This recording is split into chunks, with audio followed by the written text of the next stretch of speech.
ज्यादा कंपोनेंट्स लिखा है जी। सर वो मैथ मैथ में थोड़ा सा लिख दिए सर इसमें कि हमने प्रोवाइड किया 6 कंपोनेंट्स, आपने लिखा 8 कंपोनेंट्स। आपने दो 5 कंपोनेंट्स प्रोवाइड किया सर, 5 ही है। नहीं 6 सर का थे। सर का 5 ही है। हाँ, सर किताब से। ज्यादा किया ना, ठीक है, जी ज्यादा रहा है तो अच्छा है फिर। हैं? जी जी अब सर। कहाँ से उठा रहा है माल? सर हैं? सर इससे निकाले थे सर, वो हमारा एसएलएम से सर। हैं? सर एसएलएम से, हम लोग का एसएलएम बहुत काम का है सर। हाँ हाँ हाँ हाँ। शुरू करते हैं सर। हाँ कीजिए। Okay sir. गुड आफ्टरनून बच्चों। Good afternoon good sir. Afternoon sir. Good afternoon sir. कैसे हैं आप लोग? अच्छे अल्हम्दुलिल्लाह हैं ठीक सर, है आप सर। कैसे हैं? चलिए बच्चों ठीक है, मैं भी ठीक हूँ। और आज हम लोग पिछले क्लास में हम लोगों ने पढ़ा था कि अलजेब्रिक एक्सप्रेशन के बारे में। हम लोगों ने बहुत सारी चीज़ें उसमें देखा देखा भी था कि कैसे अलजेब्रिक एक्सप्रेशन का हम लोग कैसे लाइक और अनलाइक वाला पढ़ते हैं। उसमें अलजेब्रिक एक्सप्रेशन को कैसे डिनोट करते हैं, लिखते हैं। उसमें हम लोगों ने ये भी देखा कि कौन वेरिएबल है, कौन कॉन्सोनेंट है। ये सारी चीज़ें हम लोगों ने देखा। आज कुछ सवालात है, चंद सवालात आपको बनाना है। एक एक करके हम देंगे सवालात, और आपको एक एक करके जवाब भी देना। अच्छे से जवाब देंगे तो एक बहुत बड़े इंसान बनेंगे। कहते हैं कि मैथ में जो बेहतर से सवाल जवाब देते हैं सवाल का, वो बहुत बड़े इंसान बनते हैं। ठीक है बच्चों? ठीक, पहला सवाल ओके है। सर। जी जी, पहला सवाल है, देखिए यहाँ पे स्क्रीन आप लोगों के सामने है कि वेरिएबल क्या है, और मिसाल के साथ बताइएगा, और दो दो शब्द में अपने जवाब देंगे। सर जिसका वैल्यू वेरी करता हो, जैसे 2, 4, 6, 8। जी, जिसमें वेरिएबल। मुख्तलिफ मान के हिसाब से उसका उसका जो अपना वैल्यू है वो वेरी करेगा। वेरी करता हो, जैसे जी जी जी, जैसे X X Y Z. Okay okay, good बच्चों, गुड। और दूसरा consonant, constant. Constant sir fix होता है और वो उसका वैल्यू बदलता नहीं है। Okay, good. जैसे 1 2 3। सर ठीक ठीक बच्चों। और ऑपरेशन क्या होता है, ऑपरेशन? सर जैसे हाँ बताइए। इसका मान, जैसे 1 2। नहीं, ऑपरेशन का मतलब होता है, जैसे अगर एक हम अगर एक थोड़ा हिंट दें, तो अगर मान ले। माइनस प्लस इक्वल हाँ, ओके ओके ओके बच्चों, गुड। यानी माइनस प्लस, हाँ, डिवाइड और इनटू, ये ऑपरेशन है। अच्छा, अलजेब्राई जो इबारत है, यानी अलजेब्रिक एक्सप्रेशन को कैसे लिखते हैं? कोई एग्जांपल बताइए। X square plus 2x minus 3। जी जी जी। कॉपी और वेरिएबल और hello. Combination of constant and variable fundamental operation. जी जी, गुड बच्चों। तीसरा सवाल है आप लोग के सामने है। पर तीसरा सवाल ये है कि अगर कोई अलजेब्रिक एक्सप्रेशन है, जैसे 9x² प्लस 2x माइनस 3 है, तो इसमें टर्म्स कौन कौन है आपको लिखना है, बताइए। 3 टर्म है सर। जी, कौन कौन है? जैसे नहीं नाइन दिख एक्स रहा, थोड़ा सा स्क्वायर इधर कीजिए, नहीं दिख रहा। 9x² प्लस 2x माइनस 3 एक जी, टर्म है। एक 9x², फिर दूसरा हाँ टर्म है जी, 2x, और फिर तीसरा टर्म है -3। Okay sir okay, good power बच्चों। के अकॉर्डिंग टर्म में बदल रहा है। पावर पहले 2 था, फिर 1 है, और फिर एक 0 पावर है। नहीं जी सॉरी, 1 है। जी, अब चौथा क्वेश्चन है, जैसे 8x² माइनस 3x प्लस 7 है। मैं हर एक टर्म का आपको फैक्टराइजेशन करना है। कर लेंगे सर बच्चों? सवाल करिएगा सर। एट सर फिर एक्स से स्क्वायर एट एक्स स्क्वायर हाँ, minus 3x minus 3x plus 7। Plus 7, क्या करना है सर हाँ, इसका? मैं हर एक टर्म्स का, जितना भी टर्म्स है, इसमें 3 टर्म्स है ना, इसका जी आपको सर। हाँ, इसमें फैक्टराइजेशन करना है। ओके सर, कर सर लेंगे? टाइम नहीं। यस चलिए सर। चलिए, कोई दिक्कत नहीं। उसके बाद देखिए यहाँ पे x² का कोफिशिएंट क्या है, बस एक्स स्क्वायर का बताना है। कोफिशिएंट ठीक है सर। ठीक है सर। 8 है सर। ये ओके, गुड गुड बच्चों। x² और y², x² इंटू y² का कोफिशिएंट क्या है? एक्स जी एक्स स्क्वायर का 1 है, वाई स्क्वायर का 0 है सर। जी जी, अच्छा, यानी छठा क्वेश्चन है आपके सामने है, स्क्रीन शेयर हो रहा है ना? कि इसमें है 10p क्यों है, 7p है, 8 क्यों है। इसमें आप हाँ इसमें लाइक और अनलाइक अनलाइक का यानी like terms and unlike terms को लिखना है। आपको एक चार्ट में दोनों को अलग अलग करना है, तो कौन लाइक है और कौन अनलाइक टर्म्स है। कर लेंगे बच्चों? पीपीटी साफ से दिख नहीं रहा है। ओ अच्छा, ओके ओके, अभी दिख रहा है? नहीं दिख रहा है सर। सर दिख रहा है, अभी दिख रहा है। चलिए, और तीसरा क्वेश्चन है आपके सामने है, ये 2x² - 4 का फैक्टराइजेशन को ट्री चार्ट में लिखना है आपको, जैसे दिख रहा है ना। अच्छा बच्चों, लास्ट क्वेश्चन बताइए, अदद y और z के हासिल ज़र्ब को 10 में से घटाएं। बताइए बच्चों, last question. Sir x minus अदद, हाँ अदद y और z के हासिल ज़र्ब को 10 में से घटाएं। यानी कहने का मतलब यह है कि कोई नंबर y एंड z का मल्टीपल करने पर और ज़र्ब यानी ज़र्ब मतलब मल्टीपल को 10 से घटाएं। तो कैसे लिखेंगे? z into Y minus 10। जो भी है। जी जी ठीक, okay sir, thank you sir. अच्छा है, आपने बहुत अच्छा कोशिश किया है जी पूरा कंपोनेंट्स इस्तेमाल करने में। जी अगर लाइव रहता है बहुत अच्छा रहता है, जी तो सर। ऑफलाइन रहता है बहुत अच्छा रहता है। क्या कर सकते हैं, राइट। जी अच्छा है, डे टू डे इम्प्रूव हो रहा है। जी सर, वो ब्लैक बोर्ड में तो कल वो थोड़ा सा इस हाँ रोशनी की वजह से दिक्कत हो रहा था सर, तो मैंने सोचा कि हाँ, क्यों नहीं नहीं दिखाऊं। अपोजिट लाइट लगाया इसलिए रिफ्लेक्ट हो रहा था। जी जी वो ब्लैक बोर्ड यूज किया ना कल एहसान दानिश। जी हाँ, उस तरह कर सकते हैं, ब्लैक बोर्ड में वाइट चाक पीस से लिखे तो अच्छा देख सकते हैं। ओके, जी सर, ओके सर। अभी तैयार है एहसान दानिश?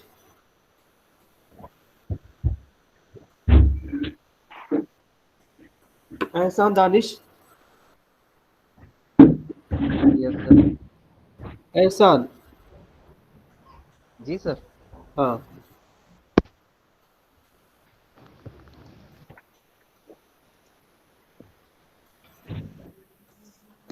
आपका भी लेसन जमा किया है, गूगल ड्राइव में है? जी सर। गूगल ड्राइव में जमा किए? हाँ क्वेश्चन, ओके, हाँ मिल सर, गया मिल मैंने गया तो जमा किया है। मिल गया मिल गया मिल गया। क्लियर है? हाँ, देख रहा है ना आपने? आपका लेसन दिख रहा है? अम, जी सर। दिख रहा है ना? हाँ सर, दिख तो रहा है। ओके ओके, हाँ आप आगे बढ़िए, ठीक है। देखिए इनका सेटअप अच्छा है, देखिए इनका ब्लैक बोर्ड बहुत अच्छा है। चलिए, यस सर। ठीक है सर, स्टार्ट करें सर। हाँ स्टार्ट कीजिए। Good afternoon students. Good afternoon sir. Good afternoon sir. Good afternoon sir. कैसे हैं आप लोग? जी ठीक सर हूँ। ठीक है। ठीक है सर, आप बताइए सर। जी मैं भी ठीक हूँ। बच्चों, आप लोग रोजाना पेपर तो पढ़ते होंगे? Yes sir. Yes sir. Yes sir. तो आप लोगों ने गौर किया है कि पेपर के हेडिंग्स में मौसम के बारे में डिटेल रहता है। आप लोगों ने पढ़ा है? Yes sir. आगाही भी रहती है कि अगले दिन भी मौसम कैसा रहेगा, आज का मौसम बता दिया जाता है। Yes sir. Yes sir. आप लोग ये गौर किए हैं कि इसको हम मैथ के टर्म में कैसे समझेंगे? इसमें मैथ का क्या यूज है? आज हम अपने डेली लाइफ में मैथ को बहुत सारी जगह यूज करते हैं। कोई एग्जांपल से बताएगा? हम दूध लेते हैं तो उसको मेजर करके लेते हैं लीटर में। जी, जी सब्जी लाने जाते हैं तो वो जी प्रिडिक्ट किया जाता है, यानी सैटेलाइट में मैथमेटिक्स का फॉर्मूला का यूज होता है। जी जिसके तो कह रहे कि सैटेलाइट हुआ। मौसम मौसम के प्रिडिक्शन को मैथ के टर्म में हम इस तरह से बयान कर सकते हैं क्योंकि उसका पेशेंट वही करते हैं जिस तरह से पिछली बार मौसम रहा, पिछले मौसम के हाल को जानते हुए उसका प्रिडिक्शन करते हैं कि आने वाले दिन में भी मौसम कैसा रहेगा। अच्छा, तो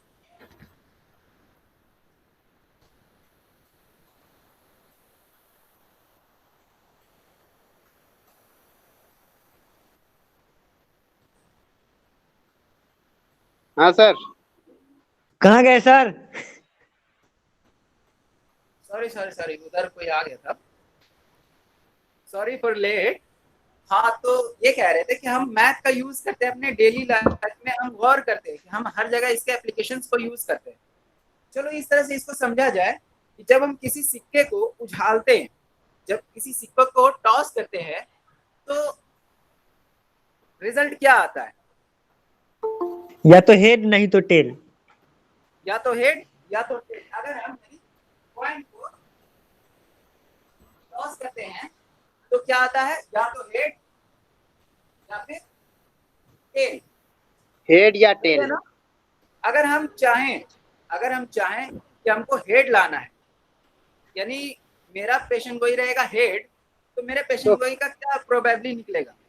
50% चांस रहता है सर। 50%। 50% चांस है, यानी कि 1 बाय, यानी मेरा जो चांस है वो 1 है 1/2। Out of 2। अच्छा, जब हम डाइस को फेंकते हैं, डाइस आप लोगों ने लूडो तो खेला ही होगा अपने बचपन में, या इंटरेस्टेड है? तो डाइस जब हम फेंकते हैं, पासा जब पलटते हैं, तो मान लिया जाए अगर हमको 4 चाहिए, एक 4 डिजिट होता है ना, 4 चाहिए Yes, sir. होगा, और हम डाइस अगर फेंकेंगे तो मेरा चांसेस कितना होगा, क्या क्या निकल सकता है जब हम डाइस को थ्रो करते हैं? अगर जब डाइस को थ्रो करते हैं तो क्या क्या निकल सकता है? 1 भी आ सकता है, 2 भी आ सकता है, 3 भी आ सकता है, 6 भी आ सकता है। 4 छोड़ के सभी ये जिसमें chances जो रहता है वो सारा इंडिकेट कर सकते हैं। तो 1 कितने 2 सारे चांसेस आ सकते हैं टोटल? 6 6 चांसेस आ सकते हैं, और हमको चाहिए कितना? सिर्फ 1, यानी 4 चाहिए। 4 चाहिए तो 1 बाय 4 अपन 6 सर। 6। अगर हम डाइस को फेंकते हैं और हमको इवन नंबर चाहिए, इवन नंबर कितना होता है 1 to 6 में? 1 3 और सर। 2। 3 नंबर होता इवन है। Number 3 sir. 3 2 4 एंड 4 6। 4 एंड 6 कितने हो गए? 3 आउट ऑफ 3/6। 3/6, यानी इसमें भी 50% चांस है। तो इसी प्रोबेबिलिटी को यूज करते हुए जब हम इसको बहुत डीपली जानेंगे तो पता चलेगा कि इस प्रोबेबिलिटी का यूज हम अपने डेली लाइफ में बहुत सारी चीजों को हल करने में करते हैं। जैसे कि एग्जाम्स देते हैं, तो एग्जाम्स में भी रिजल्ट आता है, आउटकम्स आते हैं, तो वो भी एक प्रोबेबिलिटी का ही एक पार्ट है। तो हम सब अभी डिटेल में जानेंगे प्रोबेबिलिटी के बारे में और इसके एप्लीकेशंस के बारे में। ठीक है, तो आप सब तैयार हैं? Yes sir. Yes sir.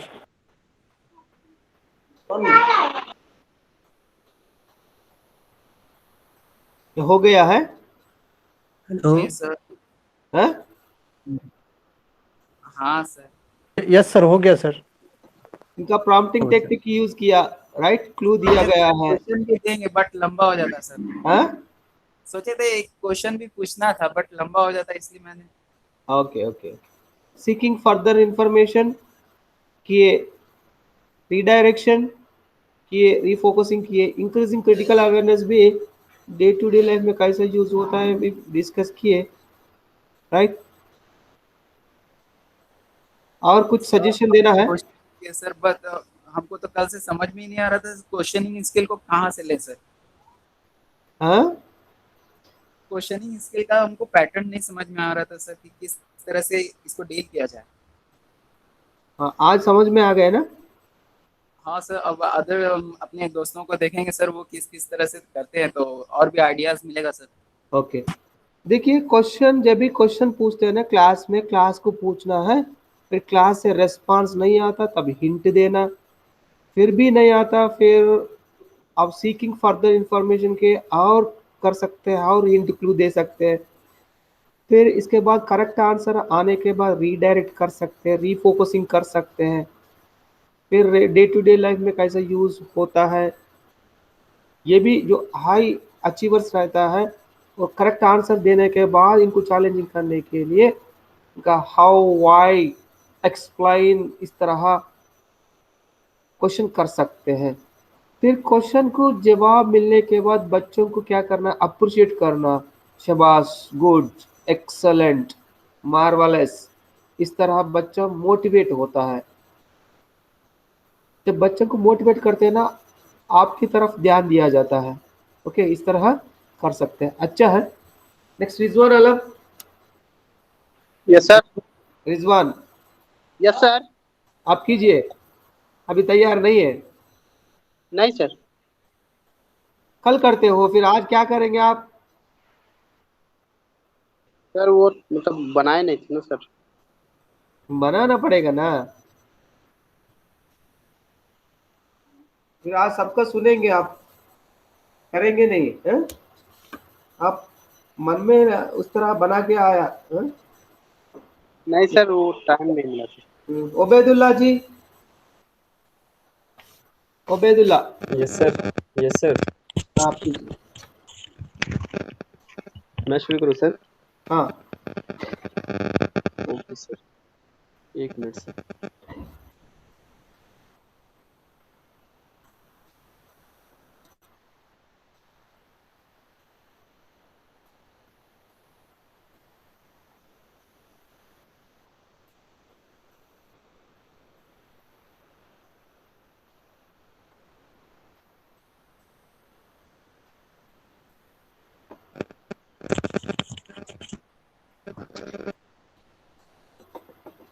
Obaidullah आप फिर भी नंबर्स लिख रहा है यहाँ, कंपोनेंट्स का नंबर।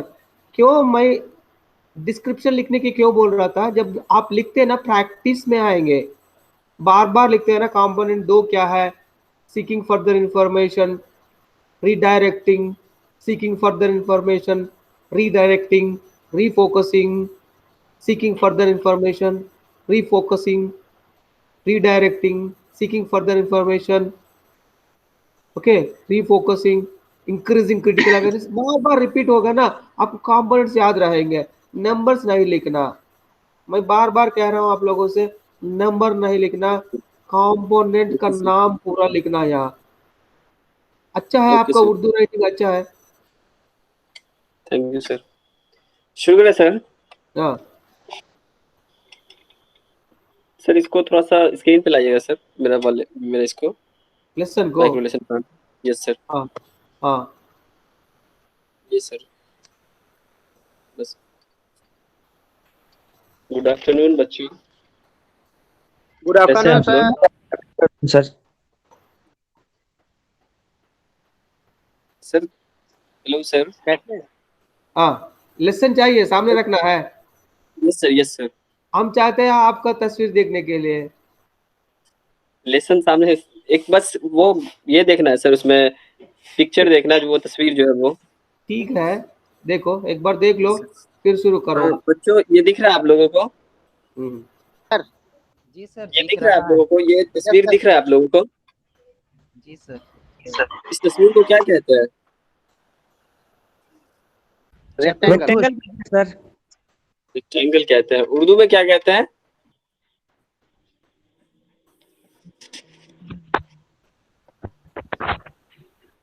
नहीं पता सर। किसी को नहीं मालूम? स्टील कहते हैं सर, उसमें लिखा हुआ है। उर्दू में मुस्ततील कहते हैं इसको। वेरी गुड, बहुत अच्छा अब्दुल वहाब, बहुत अच्छा। उर्दू में इसको मुस्ततील कहते हैं।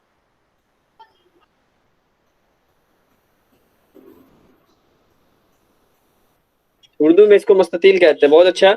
अच्छा ये बताइए, इसमें कितने साइड्स होते हैं? 4 साइड्स होते हैं सर। 4 साइड्स होते हैं।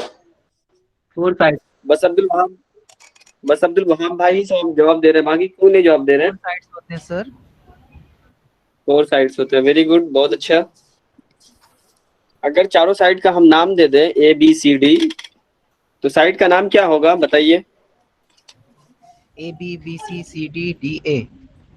AC हो जाएगा, BC हो जाएगा, AC हो जाएगा, BD हो जाएगा। ठीक है। ये बताइए इसमें कौन किसके पैरेलल है, कौन कौन लाइन किसके पैरेलल होगा? ABCD के और BC AB पैरेलल AD होगा CD का होगा, BC पैरेलल होगा AD का।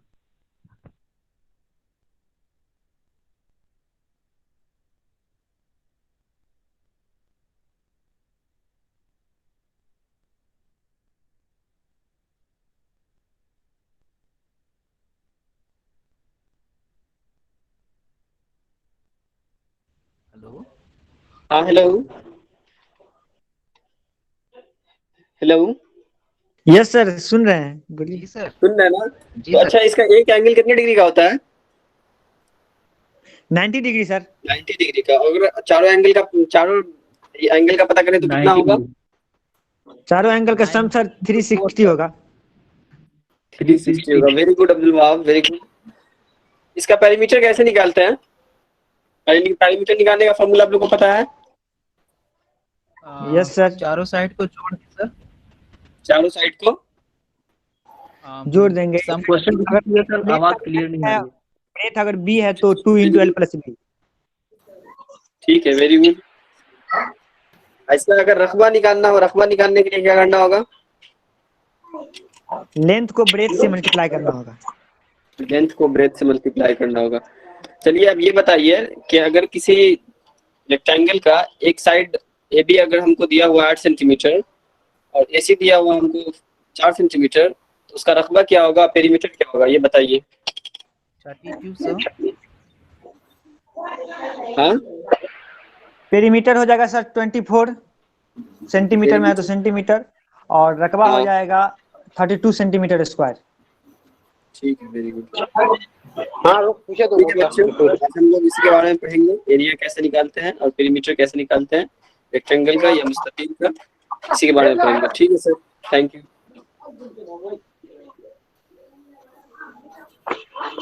Thank you sir.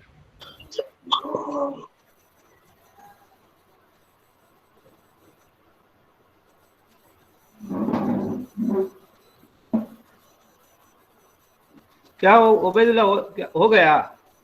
Yes sir. उनका हो। हाँ? Yes sir.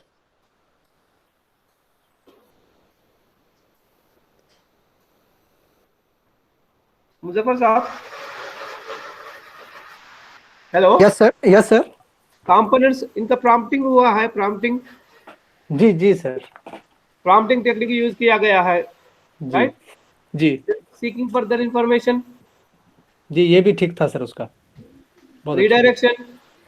जी सर, रीडायरेक्शन। रीडायरेक्शन कब यूज करते हैं? पूरा बच्चों को इन्वॉल्व करने के लिए।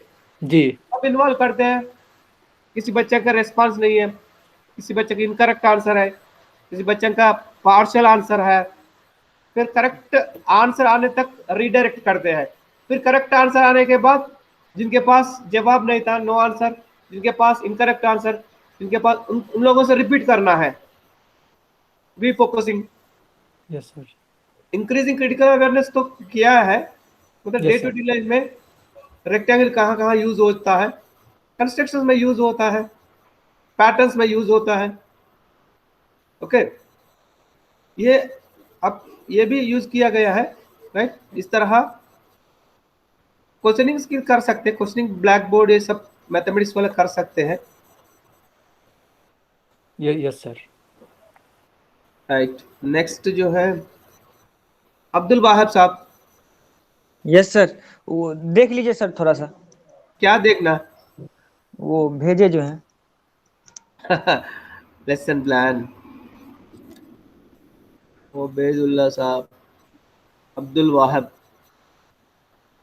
वाहिब, क्वेश्चनिंग स्किल। कब भेजा गया जी? आज भेजे हैं सर।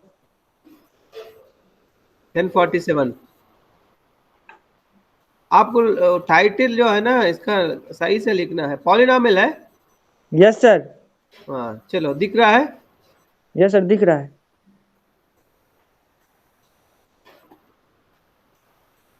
आज उर्दू में लिखे हैं सर। उर्दू में लिखा है, मतलब एक एक दो तीन चार पाँच के आपका एक्टिविटी है ये, राइट? सर सात है सर। आप क्वेश्चन करेंगे, क्वेश्चन डायरेक्ट क्वेश्चन करेंगे, कुछ कुछ कुछ नहीं बताएंगे। सर क्वेश्चनिंग स्किल है ना?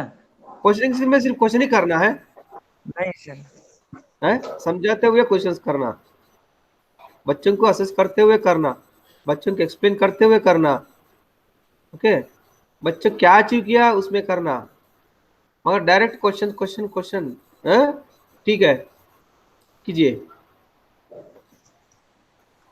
अब्दुल वाहिद। गुड आफ्टरनून बच्चों।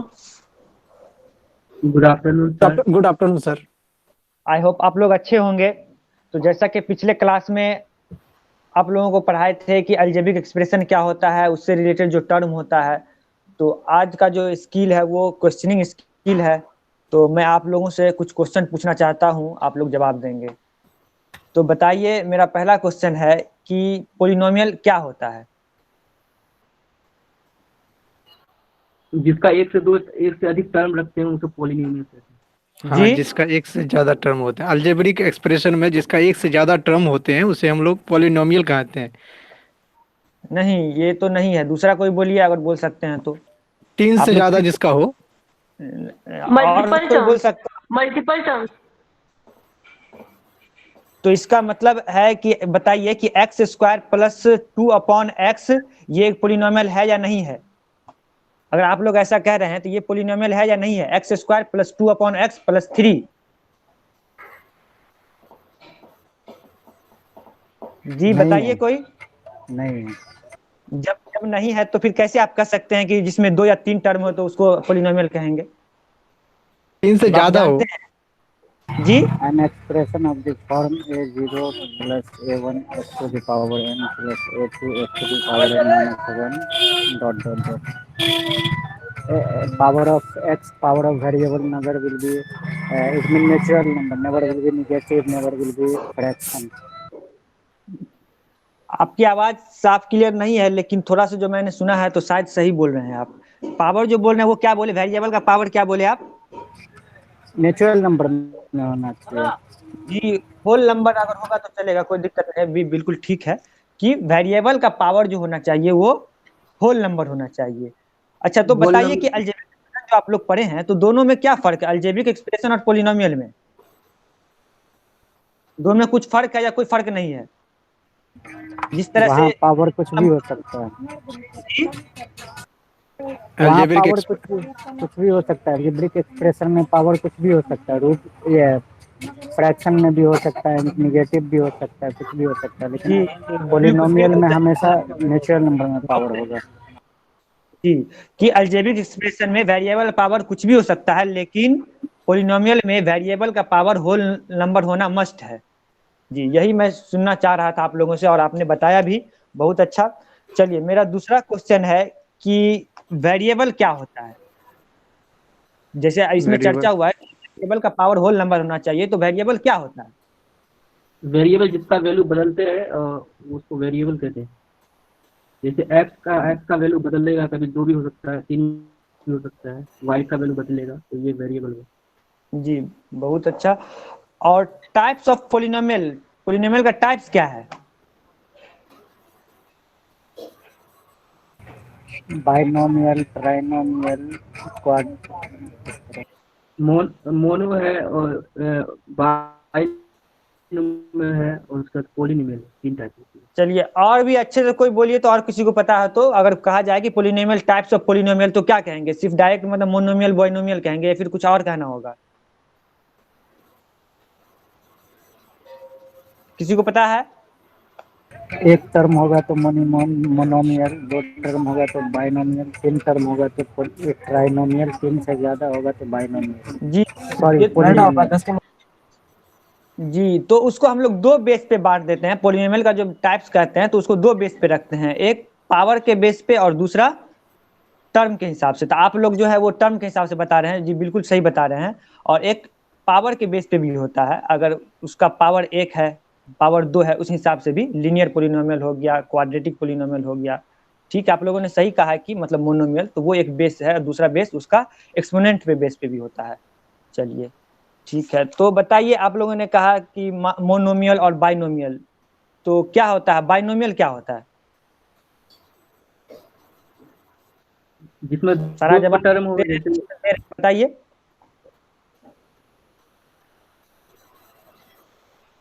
जी हेलो। हम लोग कहते हैं जिसमें दो टर्म होना चाहिए, जैसे कोई एक टर्म जैसे एक्स प्लस वाई हुआ, या फिर एक्स प्लस 3 हुआ, ये सारे हुआ, 4x स्क्वायर प्लस 7 हुआ, ये सारे बाइनोमियल हो गए। अच्छा, एक्स स्क्वायर वाई जो है, तो इसमें कितना टर्म है? एक पोलिनोमियल है, मान लीजिए एक्स स्क्वायर वाई, तो ये इसमें कितना टर्म है? एक्स स्क्वायर वाई एक ही है, मोनो है। जी, तो ये बता दे सकते हैं कि टर्म का डिसाइड कौन करता है? मतलब साइन जो होता है, प्लस माइनस मल्टीप्लाई डिवाइड, ये जो साइन होता है 4 फंडामेंटल ऑपरेशन, तो टर्म का डिसाइड कौन करता है? कौन सा साइन करता है? प्लस या माइनस या फिर डिवाइड या फिर मल्टीप्लाई?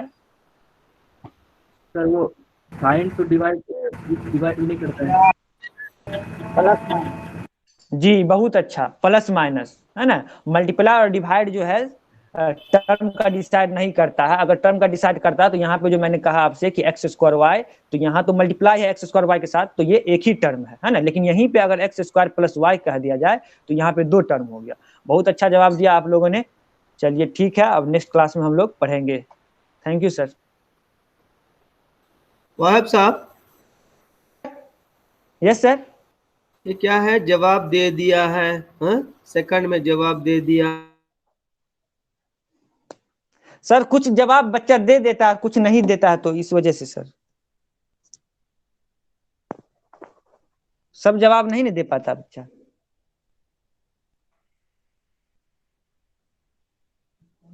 Hello,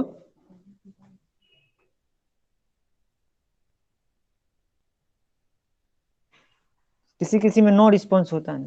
hello. हाँ भाई। हेलो। हेलो वहाब भाई। जी जी। वो सर बोल रहे कि महारत के जो अज़ा है ना, उसमें शागिर्द जवाब नहीं देंगे, जवाब देंगे सही जवाब है, इसको नहीं लिखने के लिए बोल रहे हैं सर। वो बोल रहे हैं कि जो अज़ा का नाम है ना, उसको लिखना है। एक तो लिखते हैं तो एक तो गलती हो जाता है।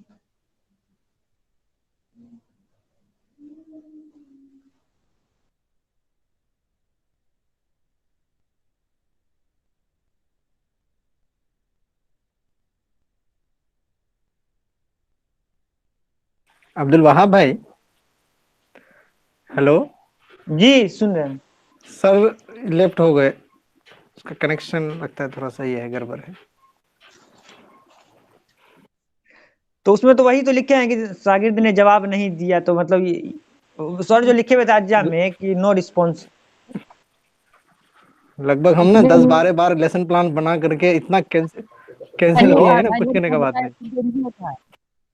क्या क्या? नो रिस्पॉन्स इंडोरिज्म होता है, रेस्टोरेशन होता है। हेलो। यस सर, सुन रहे हैं। अरे Yes, फिर sir. डिस्कनेक्ट हो गया, मोबाइल से कनेक्ट किया हूँ। Yes sir. परेशान कर रहा है नेट। नेट यहाँ क्या हो रहा है? ओके। हाँ वाहिब साहब, यस सर। आपसे पूछ रहा था, मैं क्वेश्चंस पूछ रहा था, डिस्कनेक्ट हो गया, मुझे पता नहीं चला क्या हो रहा था। देखिए एक बार, आप जो लिखा है, मैं यस सर। थर्ड कॉलम में कंपोनेंट्स यूज्ड पूछा था, राइट? जी, तो उसको शॉर्ट में लिख दिए हैं सर। उसको शॉर्ट में लिख दिया, स्पेस कम था ना। स्पेस कम, फिर स्पेस क्यों कम दिया? फिर अच्छा स्पेस ले सकते हैं ना। जवाब दे दिया, ओके, सही जवाब, पूरा पूरा सही, गलत जवाब। ये क्या है? गलत जवाब एक कंपोनेंट है, उसमें हम दिया prompting, okay, seeking further information, redirecting, refocusing, increasing critical awareness, ये रिफ्लेक्ट होना था। ये क्या है? पूरा पूरा सही है, सही जवाब, जवाब दे दिया। यहाँ दे तलबा का सरगर्मी में क्या लिखा फिर इसमें? सही जवाब इसी तरह लिखा जाता है। अरे तुम्हारा प्रेजेंटेशन अच्छा है, बहुत अच्छा है, कॉन्फिडेंस है आपके अंदर, मगर लेसन कैसा है? सर बनाने के लिए बैठते हैं ना तो इंग्लिश रहता तो उसका उर्दू नहीं होता रहता है, समझ में नहीं आता रहता है सर। इंग्लिश में लिखते हैं तो आप कहते हैं इंग्लिश एक्सेप्ट नहीं करेंगे। अब ऐसा करो, ओके सर ये एक ही कंपोनेंट, एक जगह में एक ही कंपोनेंट यूज किया गया है, आप नहीं समझ पा रहा है। मैं आपसे मैं क्या एक्सपेक्ट कर रहा हूँ, आप सही से समझ में नहीं आ रहा है। आपके अंदर है, ओके स्किल है, मगर जो स्किल जहाँ दिखाना है, आपका लेसन यूनिवर्सिटी क्यों जाएंगे, समझ रहे हैं ना, ये आपका प्रॉपर्टी नहीं है। अच्छा तरह लिखना है। आप इतना अच्छा बोला है, प्रेजेंटेशन इतना अच्छा किया है, ये सब यहाँ मालूम की सरगर्मी में लिख सकते हैं। ये पूरा आप जितना पूछा है, जो भी एक्टिविटी करते हैं, ये सब यहाँ लिख सकते। सिर्फ जो है एक दो लफ्ज में लिखा गया है, rewrite the lesson, replan the lesson. Present करने के लिए रीटीच करने की जरूरत नहीं, replan the lesson according to format. Okay sir. चलिए हिना कौसर यस सर। आप कीजिए। हेलो हेलो स्टूडेंट, कैसे हैं आप लोग? जी ठीक हूँ, आप कैसे हैं मैडम? अच्छा ठीक, हाँ मैं भी ठीक हूँ। ठीक है, आज की क्लास हम स्टार्ट करते हैं। आज हम अलजेब्राइक एक्सप्रेशन के बारे में मैं आपसे कुछ सवाल पूछूंगी, ठीक है? तो बताओ आपकी एक्सप्रेशन क्या होता है? Combination of Expression? variable and constant and four fundamental operation is called expression.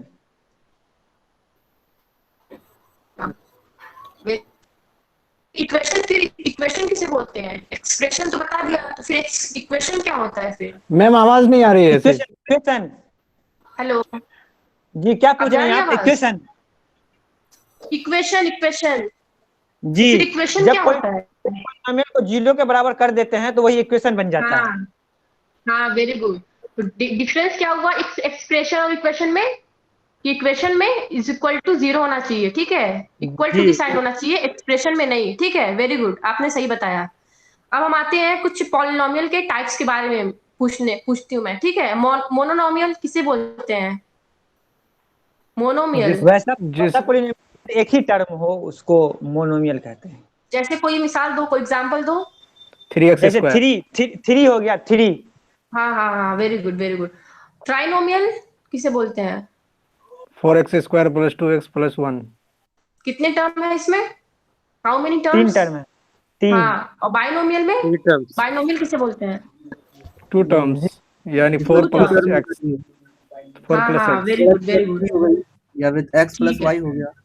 हाँ ठीक है, वेरी गुड, सबने सही जवाब दिया। अब आते हैं हम पॉलिनोमियल। तो पॉलिनोमियल फिर क्या होता है? इसमें कितने टर्म्स हो सकते हैं? काउंटिंग नहीं, इनफाइनाइट टर्म्स हो सकते हैं। हाँ ठीक है, वेरी गुड। अब हम आते हैं degree of polynomial. Degree of polynomial किसे बोलते हैं? हम कैसे हम फाइंड करेंगे डिग्री को? किसी इक्वेशन को मैं अगर देती हूँ आप लोगों को, तो आप कैसे फाइंड करेंगे कि डिग्री कितनी है? तो डिग्री ऑफ पॉलिनोमियल क्या होता है?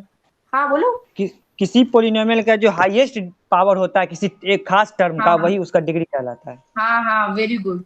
ठीक है, मैं आपको एक इक्वेशन देती हूँ, आप बताना कि इसमें डिग्री कितनी है, ठीक है?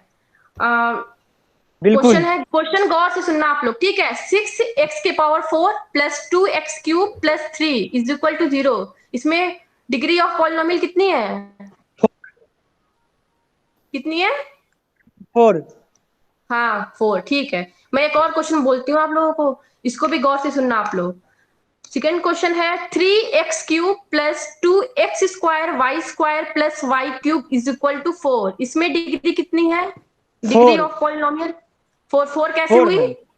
x स्क्वायर वाई स्क्वायर को ऐड करते हैं तो 2 प्लस 2 4।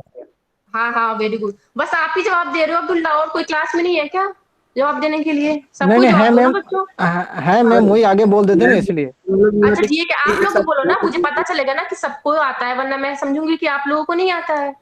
ठीक है, फिर अब मैं आपको एक क्वेश्चन देती हूँ, आप x की वैल्यू फाइंड करना, ठीक है? 5x plus 2 is equal to 0। इसमें x की वैल्यू कितनी हुई?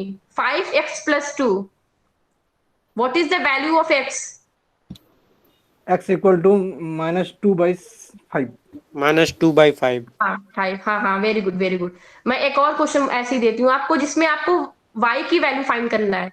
2y इज इक्वल टू 10, इसमें y की वैल्यू कितनी हुई? 5, 5। y equal to 5।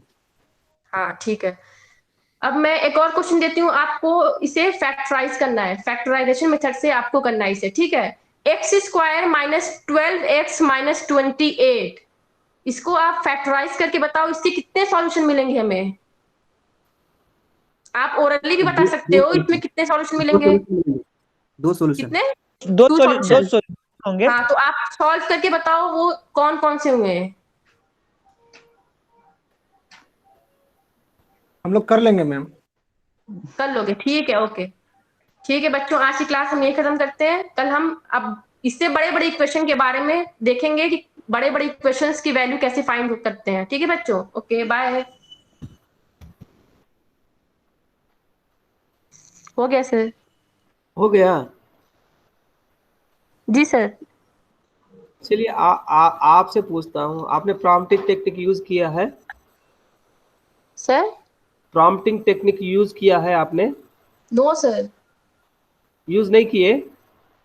नहीं कब यूज किया जाता है प्रॉम्प्टिंग टेक्निक? सर, किसी चीज को रियल लाइफ से रिलेट करने के लिए। नहीं, प्रॉम्प्टिंग जब बच्चा टेक्निक बच्चों के पास आंसर नहीं रहता, इनकरेक्ट आंसर रहता, तब नहीं प्रॉम्प्टिंग सर, ये टेक्निक से यूज हुई सर, सबने करेक्ट आंसर दिया। सबने दिया ना? Yes sir. फिर इस तरह सबने नहीं क्वेश्चन सर, कुछ बच्चों ने दिया, कुछ बच्चे चुप रहे, वो बोल रहे थे कि हाँ मतलब वो बोल रहा तो फिर मैं नहीं बोल पाया, ऐसे करके। हाँ, प्रॉम्प्टिंग टेक्निक कब यूज किया जाता है क्लास में? सर जब कोई बच्चा ये गलत जवाब देते हैं तो उसको ये करने के लिए, प्रमोट करने के लिए हाँ, प्रॉम्प्टिंग मतलब क्लू, हिंट। प्रॉम्प्ट मतलब क्लू, हिंट। बच्चे के पास जब आंसर नहीं रहता, अगर आंसर दिया जाता है फिर इनकरेक्ट आंसर रहता, तब जो है प्रॉम्प्टिंग कर सकते हैं, राइट? ये आपने यूज किया होगा, राइट? सीकिंग फर्दर इंफॉर्मेशन कब यूज किया जाता है? इन डेप्थ नॉलेज के लिए, प्रोबिंग करने के लिए। ये किया आपने, आपका प्रेजेंटेशन में सेकंड कंपोनेंट यूज किया गया है। Yes sir. आप खुद बताओ, हाँ, रीडायरेक्शन कब यूज किया जाता है? Same question sir, same question दूसरे लोगों से पूछने के लिए, लेकिन ये नहीं यूज किया ना, सबने बता दिया तो फिर। सबने बता दिए। Yes sir. ये क्वेश्चन जो है ना, रीडायरेक्टिंग टेक्निक कब यूज किया जाता है? एक ही क्वेश्चन सब लोग के दूसरे लिए, बच्चों से पूछने के बहुत लिए। सारा बच्चों को पार्टिसिपेट करने के लिए अच्छा टेक्निक है ये। Yes sir. इसलिए क्लास को करना क्वेश्चन, ओके। रीफोकसिंग सर वो आंसर सही हो बच्चों का। हाँ, तब ये रीफोकसिंग। Yes sir. इसमें करेक्ट देने के बाद क्या करना? फिर रीफोकसिंग क्यों करना? रीफोकसिंग ऐसा करना है, जो बच्चा जवाब नहीं देता है, जो बच्चे इनकरेक्ट जवाब देते हैं, ओके, फिर उन लोगों Yes, से sir. रिपीट करवाना है। Yes sir. ये करेक्ट आंसर जो दिया गया है उसमें सिमिलरिटीज क्या है, डिफरेंसेस क्या है, भी पूछ सकते हैं रीफोकसिंग टेक्निक यूज करते हुए।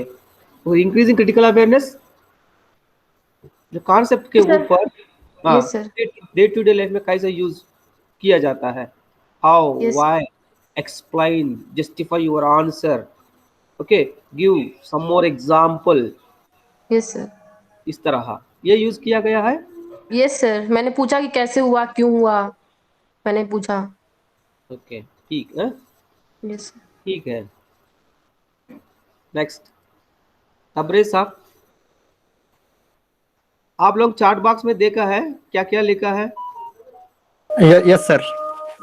हाँ, एग्जाम 15 मार्च को रहेगा, 4 to 5:30, 4 यूनिट्स रहेगा, 3 सेक्शंस रहेगा। Objective type questions first section, second section में 2 क्वेश्चंस, 5 मार्क्स, 10 मार्क के लिए। थर्ड सेक्शन 10 मार्क्स, एक ऐसे question, total 25 marks. Google form में होगा, ये जो है गूगल फॉर्म में होगा। ये ऐसे टाइप शॉर्ट आंसर आपका सादा पेपर में लिख के स्कैन करके अटैच करना होगा। Okay okay Tabrez sir. जी, तबरेज जी। सर हम ऑटो में हैं सर, कल दे देंगे सर। हाँ? सर हम मार्केट में हैं सर, कल दे देंगे। वो आए थे, आपको मैसेज ओके किए ओके थे sir. Okay okay okay okay मैं मीटिंग में है बोल के मैं आपसे कर रहा हूँ। सर मैं आप जी सर, मैंने आज काम पे फॉर्मली चलेंगे? जी सर फॉर्मली ज्वाइन कर लिया था सर। ओके ओके ठीक है। फिर नेक्स्ट हम तौसीफ रजा यस सर। कीजिए आप। Good afternoon everyone. Good afternoon sir.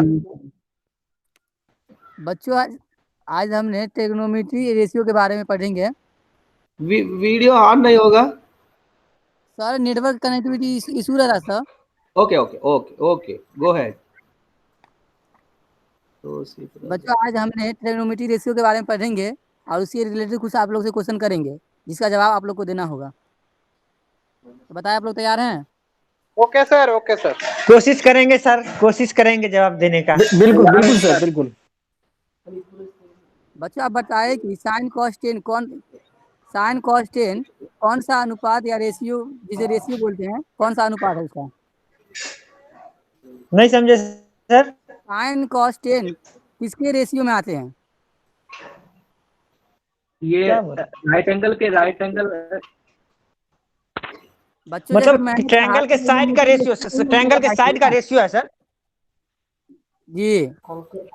इसका बेसिस ट्रिग्नोमेट्री रेशियो क्या होता है? बेसिक ट्रिग्नोमेट्री रेशियो हाइपोटेनस है, बेस है, और क्या कहते हैं, हाइट।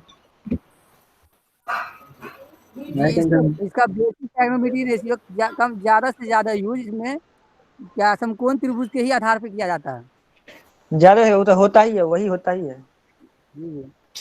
समकोण त्रिभुज के सामने वाले भुजा को क्या कहते हैं बच्चों, बताइए आप? जी हाइपोटेनियस कहते हैं। समकोण त्रिभुज के सामने वाले भुजा को क्या बोलते हैं? समकोण एंगल के सामने वाले भुजा को हाइपोटेनियस कहते हैं। एकदम सही। बच्चों कॉस के अनुपात को बताएं। B/H। ठीक है। लंब और कर्ण, जिसे परपेंडिकुलर और हाइपोटेनियस के अनुपात को क्या बोलते हैं? साइन। सही। बच्चों टेन के अनुपात को बता सकते हैं आप लोग? जी P/D परपेंडिकुलर अपॉन बेस। एकदम सही। बच्चों साइन और कॉस के अनुपात को क्या कहा जाता है? टेन थीटा, मतलब एंगल होना चाहिए, एंगल मस्ट है। जी। बच्चों कर्ण और लंब के अनुपात को क्या बता सकते हैं आप?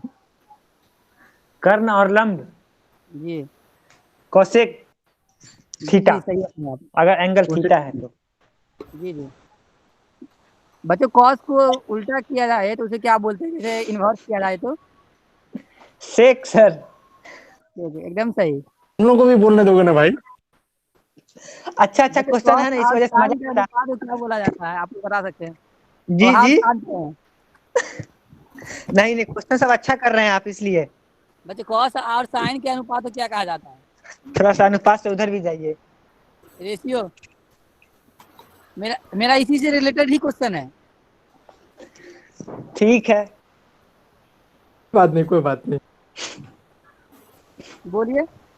अब क्वेश्चन दीजिए ना सर, क्वेश्चन बनाने के लिए। आप नहीं बोलिए, बोल रहे हैं कॉस और साइन के अनुपात को क्या बोलते हैं? कोस और साइन के अनुपात को टेन बोलते हैं। Cot theta. कॉट बोलते हैं सर, कॉट बोले सर। मेरा क्वेश्चन यहीं पर खत्म हुआ और नेक्स्ट क्लास में आगे इसके बारे में बताएंगे। थैंक यू सर, बहुत बहुत थैंक यू सर। तौसीफ रजा आपने फॉर्मेट फॉलो नहीं किया है। 3 कॉलम ने मैंने बताया था, कंपोनेंट्स यूज्ड कॉलम नहीं है, आप थर्ड स्किल तक आ गया है। ओके आपने 2 कॉलम में लिखा गया है, थर्ड कॉलम कहाँ है? कंपोनेंट्स की आजाद, जैसे कंपोनेंट्स बोल रहा था, हम तो ऊपर शो कर देते हैं ना। हाँ ऊपर में हेडिंग में शो कर देते हैं। अरे ये 3 कॉलम लिखना है। ये आपने टीचर एक्टिविटी, स्टूडेंट एक्टिविटी होने के बाद कौन सा कंपोनेंट इस्तेमाल किया गया है यह लिखना है। मैं बताया था, आपने मर्जी से क्यों लिख रहा है जी? नहीं सर, इसके लिए इसी के बेस पे आपको कल हम क्वेश्चन किए थे सर, मैं चेक करके बतलाया कि मेरा सही है गलत है, तो सर आप नहीं बताए, तो उसी के हिसाब से हम फिर बना दिए सर। हाँ सर हम आपको कल पूछे थे ना कि सर मेरा गलत है सही, आप बतला दीजिए, तो हम उसी के बेस पे बनाएंगे, तो आप बोले थे ठीक है हम चेक करके बतलाएंगे, बतलाए नहीं, तो फिर उसी के हिसाब से हम बना दिए। नहीं देखिए ना, मैं मेरा काम दूसरा काम भी रहता है ना, मैं क्या बताया आपको, मैं क्या बता देख के बताता हूँ कब ठीक है सर, उसमें सही कर लेंगे। जिस दिन होता है उस दिन देखिए, यहाँ 3 कॉलम्स आपको बताया, बहुत सार बताया, तीसरा स्किल तक आ गया है एटलीस्ट। मैं देखिए आप, मैं क्या समझा आप पूछने के बाद, सही है गलत है कंटेंट क्या है, जब मैं देखता हूँ फॉर्मेट, तो एटलीस्ट फॉर्मेट क्या देखना है, फॉर्मेट तो बताया था ना 3 कॉलम होना चाहिए बोल के। ओके सर, सही कर देंगे सर सबको। 3 कॉलम होना चाहिए, आपका अलग है और सबका एक जैसा आपका अलग रहे तो फिर कैसा रहता। ठीक, चेंज करो सर, आवाज नहीं आ रही है, चेंज करो उसको। ओके सर कर देंगे सर, फिर से बना के सबमिट कर देंगे। ठीक है, जफर एहसान। Yes sir. आप कीजिए। Okay sir.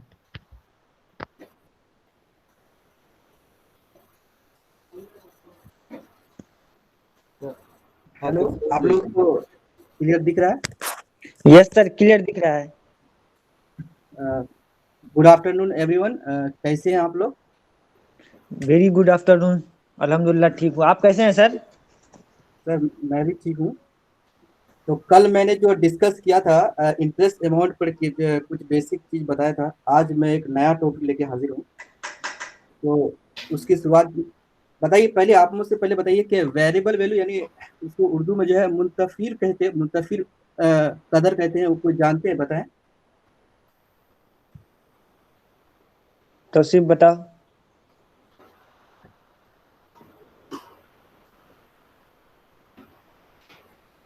अच्छा, तो वेरिएबल जो वैल्यू होती है जैसे एक्स वाई जेड, कुछ भी जिसका वैल्यू बदलते रहे, जैसे हम कोई इक्वेशन लेते हैं, कभी एक्स का वैल्यू 1 भी आ जाता है, 2 भी आ जाता है, कुछ भी आ सकता है, उसको वेरिएबल कहते हैं।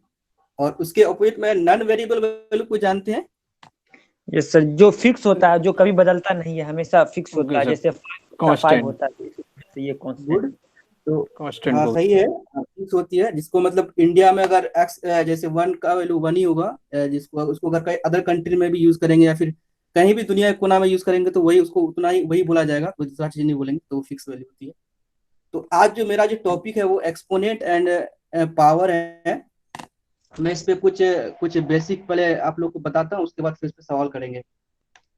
जो पहले एक्सपोनेंट है, जैसे जैसे एक एग्जांपल ले रहे हैं, जैसे 10 टू द पावर जैसे 5 हो गया, तो इसमें जो है पहले कुछ उसका बेसिक चीज, जैसे 10 जो होती है बेस हुआ, इसको जानना जरूरी है। मैं पहले इसको बोर्ड का इस्तेमाल कर रहा हूँ।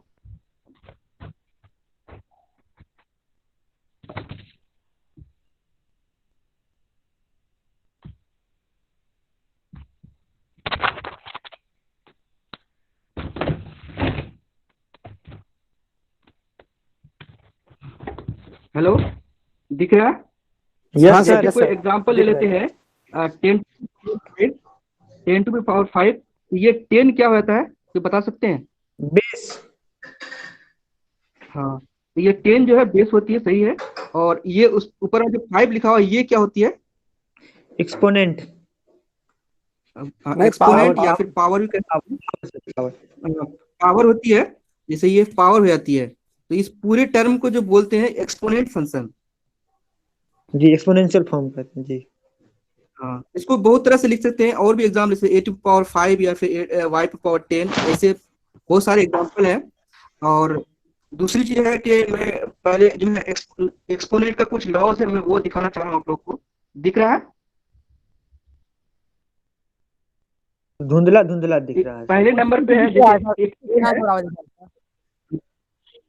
ए पे पावर n है और फिर ए पे पावर m है, दोनों पे अलग अलग पावर है, और इसका जो है दोनों पावर जो है मल्टीपल में अगर रहे, ये बेस दोनों सेम रहे, तो वो उसके पावर जो है ऐड हो जाते हैं। जैसे ए पे पावर m है और ए पे पावर n है, तो दोनों जो है ए पे power n plus m power add हो जाते हैं। उस तरह दूसरा है, जैसे कोई अगर जैसे कोई है एक्सप्रेशन है ए पे पावर n है, अगर बाय ए पे पावर m है, तो बाय में है तो उसका जो वैल्यू फाइनल होती है वो जो है पावर्स के घट जाते हैं, ऊपर के पावर से नीचे घट जाते हैं। जैसे दिया हो a⁻n-1, ऐसे बहुत से हैं। जैसे a⁻n है, उसके उसे ऊपर जो है m होती है, तो ये इसको मल्टीपल के रूप में लिख सकते हैं। और अगर किसी चीज का वैल्यू अगर पावर 0 रहे तो उसका वैल्यू 1 होता है, चाहे a हो या फिर कुछ भी हो। और एक ये भी है कि a⁻n है इक्वल टू, उसको अगर उसको अपोजिट में कर सकते हैं तो a⁻n ऐसे 1/a⁻n कर सकते हैं, या फिर उसका पावर नेगेटिव हो जाती है। तो इस पे मैं कुछ सवाल करना चाह रहा हूँ। अच्छा, कोई ये बताए कि x पावर 2 है इंटू x पावर 10 है, तो इसका वैल्यू कितना होगा? x⁻12। हाँ, बहुत अच्छा, x पावर 12 हो जाएगा। इसको कैसे निकालते हैं कि उसके जो है पावर जो है 8 हो जाती है, तो हो जाता है x⁻12। अच्छा, एक दूसरा क्वेश्चन है, जैसे जैसे x power 5 into x power 10 by x power 7 है, तो उसको कैसे निकालेंगे, बता सकते हैं कोई? यस सर, x⁻15 - 7 तो हो जाएगा 8, x⁻8 हो जाएगा। बहुत अच्छा। तो उसको कैसे करते हैं कि लॉ ऑफ एक्सपोनेंट के थ्रू करते हैं। जैसे ये है बेस है, तो दोनों जो है 8 हो जाती है, उसके बाद उसको फिर डिवाइड x/7, तो ये 15 - 7 हो जाती है, तो x पावर 8 हो जाती है। बहुत अच्छा। इससे थोड़ा और टफ मैं क्वेश्चन करना चाह रहा हूँ। जैसे अब मान लिए y पे पावर 10 है इंटू y पे पावर 12 है बाय y पे पावर 2 है, तो बाय y पे पावर 12 है, तो इसका वैल्यू कितना हो जाएगा? 1 हो जाएगा। हाँ, 1 हो जाएगा। कैसे? क्योंकि पहले y का पावर 12 हो जाएगा ऊपर में, हाँ और उसके बाद नीचे में y का पावर 12 है, तो कैंसिल हाँ होके 1 हो जाएगा। हाँ, ठीक है, कैंसिल होकर कर सकते हैं। अगर सर लॉ के हिसाब से करेंगे लॉ तो के y हिसाब से 12 बिल्कुल। 12 हो जाएगा, तो y पे पावर 0 और सर। इसी से पावर 0 होती है, तो वो 1 हो जाती है। बहुत अच्छा। और आगे फिर नेक्स्ट क्वेश्चन नेक्स्ट टाइम करेंगे। Thank you. Thank you sir. Thank you sir.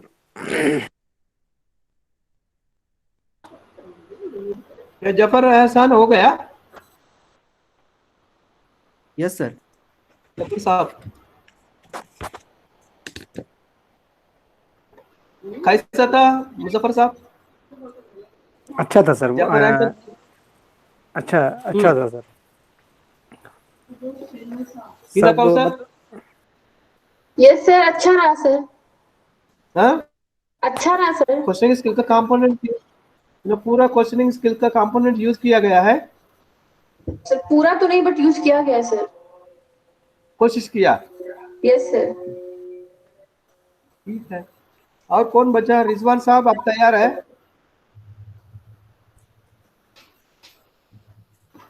Rizwan आलम,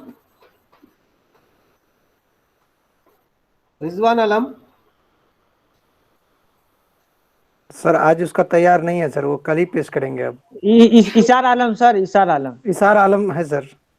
इशार आलम जी हम भी नहीं बनाए सर, तबीयत खराब हो गई थी मेरा, कल कर देंगे। फिर आपका सिलेबस भी कंप्लीट होना है। जिस दिन है एक दिन एक 5-10 मिनट प्रेजेंट करना है, कैसा होता फिर आप लोग? नहीं सर, तबीयत खराब हो गई थी ना सर, आज से हम फिर क्लास कर रहे हैं, तो इस वजह से हमको आइडिया नहीं था। इंशाल्लाह कल कर देंगे। आप लोग जिनका नहीं हुआ है, रिजवान आलम एंड इशार आलम, आप लोग क्या करना है, वीडियो बना के मुझे भेजो। आपका लेसन जो है क्वेश्चनिंग स्किल का 5 to 10 मिनट्स का वीडियो बना के गूगल ड्राइव में अपलोड कीजिए। समझ रहे हैं ना?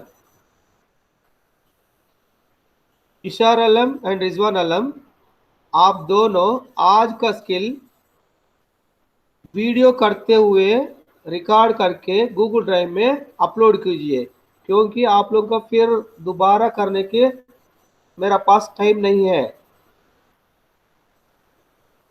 ठीक, सुन रहा है ना? Yes sir. नहीं, इन लोगों से नहीं, जवाब नहीं आ रहा। रिजवान आलम इशार भाई, सर भाई कहाँ पे हैं आप? Yes sir, yes sir. Sir ऐसे ऐसे हम ये कर देते हैं, प्रेजेंटेशन कर देते हैं, हम आपको भेज देंगे। एंगल के बारे में प्रेजेंटेशन कर देते हैं अभी जी। हाँ कीजिए, फिर अच्छा है, अच्छा है, तो क्यों पेंडिंग रखना। हेलो एवरीबॉडी, स्टूडेंट अस्सलाम वालेकुम। वालेकुम सलाम। तो टुडेज टॉपिक एंगल। तो मैं आप लोगों को एंगल के बारे में बताने जा रहा हूँ। तो सबसे पहले ये बताइए कि एंगल किसे कहते हैं? कौन?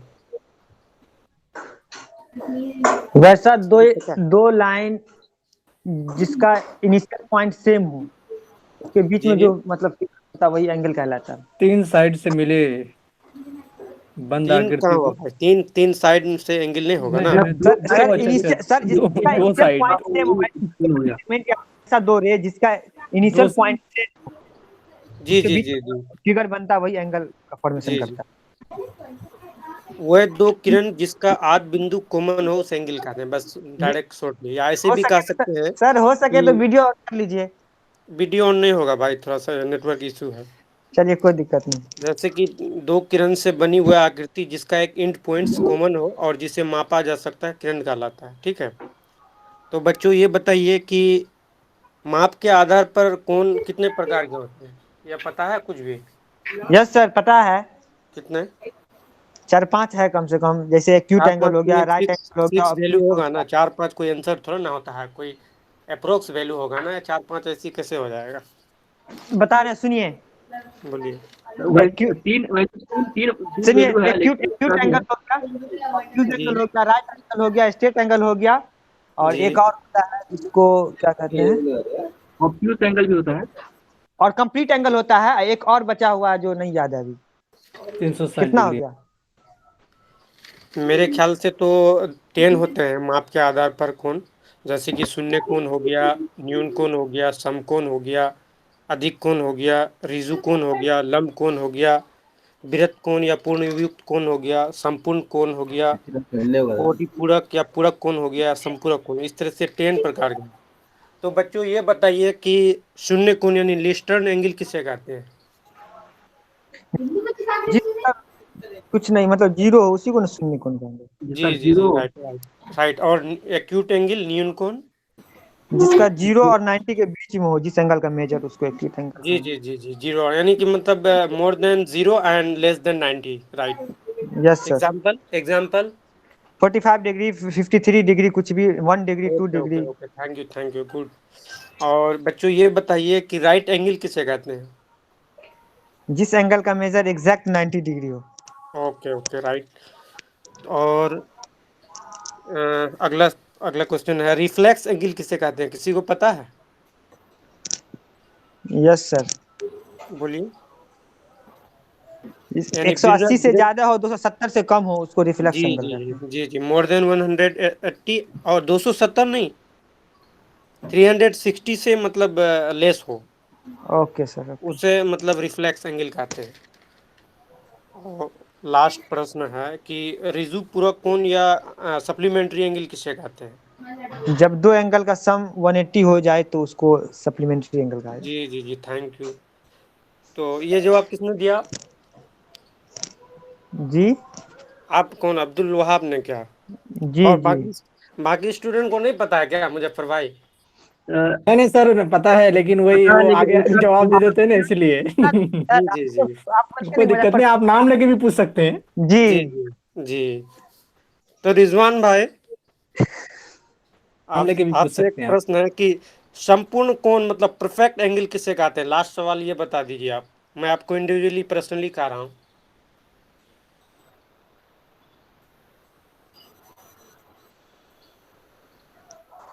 रिजवान भाई हैं? तबीयत खराब है उनका, छोड़ दीजिए। अच्छा अच्छा। को तो एनीबडी मैं बताऊं सर? बताइए। चाहे मुजफ्फर भाई से पूछ लीजिए। नहीं, आप ही बताइए, कोई भी बताइए, कोई दिक्कत नहीं है। कौन सा बोले? कंप्लीट एंगल ना? नहीं, परफेक्ट एंगल। परफेक्ट एंगल वही हुआ ना जो 360 डिग्री होता है, उसी को ना कहा जी जाता है जी जी, कंप्लीट वही एंगल। वही, जी जी, संपूर्ण वही कोण जिसको कंप्लीट बोलते एंगल भी हैं। हुआ, परफेक्ट एंगल भी हुआ। जी जी, ये थैंक यू। तो आज का मेरा क्वेश्चन यही तक रहा सर। Thank you. हाँ ओके, हो गए ना, फिर क्यों पेंडिंग रखते हैं? हाँ, ये मैं तो प्रेजेंटेशन कर देता हूँ सर, लेकिन कहने का मतलब वो क्या वो बनाया ना कि हमको समझ में नहीं आ रहा है, उर्दू में लिखें क्या लिखें इतना, और भी तबीयत खराब, इस वजह से हमको थोड़ा सा ये है ना। वैसे प्रेजेंटेशन करने में दिक्कत नहीं है सर, ठीक है। कोई भी टॉपिक पे कर सकते हैं। आप लोगों का पूरा जितना स्किल्स 5 स्किल्स का रिकॉर्ड मेरा पास गूगल ड्राइव में आना, तभी आपका मार्क्स अवार्ड होगा। अगर आपका रिकॉर्ड वर्क पेंडिंग रहता है, माई मार्क्स जितना आप अपलोड करते हैं उसमें हम स्प्लिट करेंगे मार्क्स को, जो है आपका रिकॉर्ड की भी रहेगा, प्रेजेंटेशन की भी रहेगा, आपका बिहेवियर की भी रहेगा। इसी तरह इंडिकेटर्स रख के हम अवार्ड करेंगे, इसमें कोई कॉम्प्रोमाइज़ नहीं है। सारा चीज़ देखा जाता है, आपका प्रेजेंटेशन भी देखा जाता है, आपका रिकॉर्ड। अगर आपका रिकॉर्ड नहीं रहता, सिर्फ प्रेजेंटेशन रहता है, उतना ही मार्क्स मिलेगा। Record is compulsory, without record you can't expect good marks from me. Okay, आपका रिकॉर्ड काम पेंडिंग नहीं होना। रिकॉर्ड आपका प्रॉपर्टी नहीं है, यूनिवर्सिटी प्रॉपर्टी है। हम लोग 4-5 साल तक उसको मेंटेन करना पड़ता है। इसलिए आप लोगों का रिकॉर्ड, असाइनमेंट हो, टेस्ट हो, फिर आपका माइक्रो टीचिंग रिकॉर्ड हो, आप सही टाइम पे जिस तरह टीचर कंसर्न टीचर बताते हैं उस तरह सबमिट करना है, उसमें कोई कॉम्प्रोमाइज नहीं है। ओके, ये आज का प्रोग्राम क्वेश्चनिंग स्किल का हो गया है। इसमें 2 लोगों का बाकी है, रिजवान आलम एंड तबरेज का। फिर इन लोगों का मैं ये करता हूँ, जिस दिन आप लोगों को मौका दिया जाता है उसी दिन करना है। अगर नहीं किया जाता है उनका जो है ना मतलब अलग से देखा जाता है। जिस दिन आपको दिया उसी दिन करना, अगर नहीं करता वीडियो करके भेजना। वीडियो यहाँ प्रेजेंट करेंगे, प्ले करेंगे, फिर उसके ऊपर हम लोग डिस्कस करेंगे।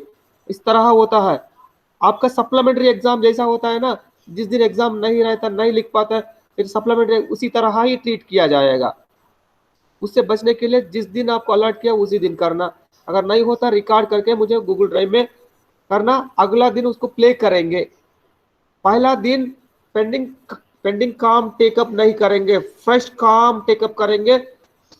फ्रेश काम होने के बाद ही पेंडिंग काम ले लेंगे। ये मेरा स्ट्रेटजी है।